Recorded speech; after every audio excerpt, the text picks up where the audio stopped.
Change happens all the time. How can I deal with the change in a constantly changing world?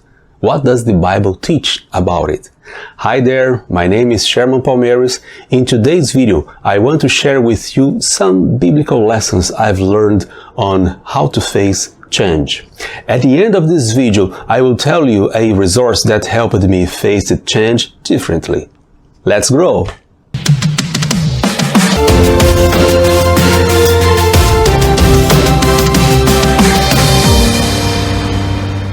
Hi, a truth I've learned is that change is a constant in this world.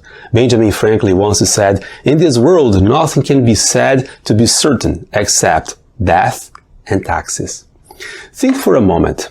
Change is everywhere and every time. Sometimes change brings valuable benefits, and sometimes that's not the case.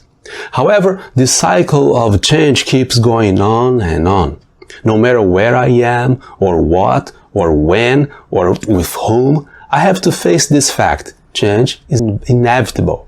King Solomon wrote in Ecclesiastes chapter 3, verse 1, "To everything there is a season, a time for every purpose under heaven." When we check this verse closer, we can conclude that the emphasis doesn't go towards chronological time. What he says is, for everything there is a season, a time for every purpose. So I can realize that there is a God-created mechanism that sets a season for everything, and also the chronological time is at the service of a purpose. However, the same King Solomon in the same book says, "That which has been is what will be. That which is done is what will be done. And there is nothing new under the sun." Read Ecclesiastes chapter 1, verse 9. When I pair these passages, I understand two things. First, change is a constant. Second, change happens in cycles. A cycle where everything comes up in a specific season and remains for a certain time for a determined purpose. Then comes change again. Alright, now here is the challenge. You make a change either on time or not, then sooner or later another season arrives, and guess what? With the new season, another change comes up.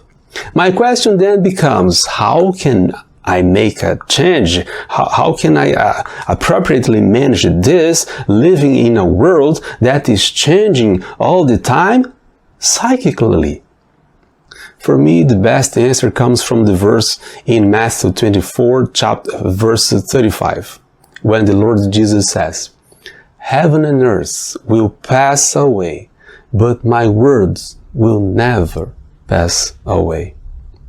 In the context, he is teaching the parable of the fig trees. Fig trees are a great example because they follow a determined cycle of change until they bear fruit.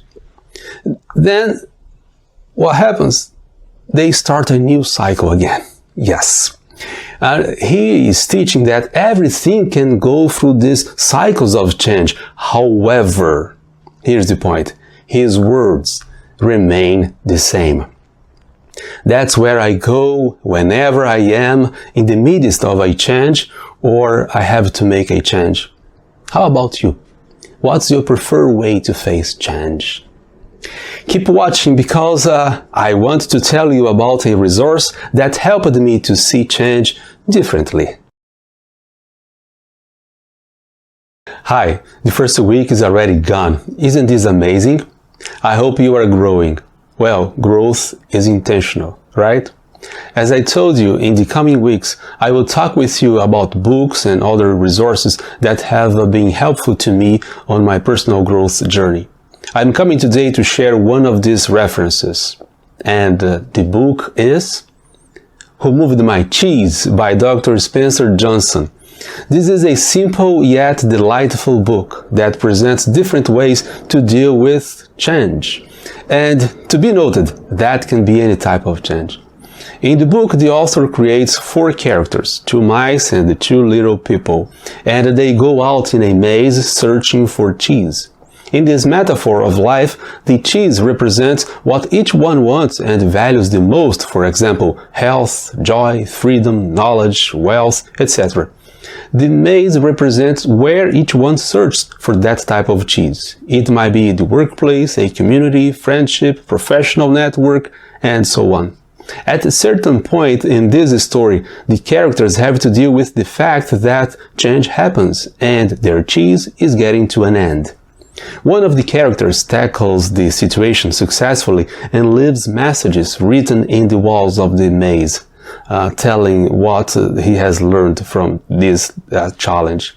This book is simple and can be read for all ages. I read it a few years ago and appreciated its simplicity and depth.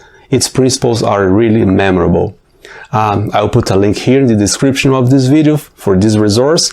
I hope you enjoy it. Leave a comment if you have already read this book, and remember, subscribe to the channel. See you next.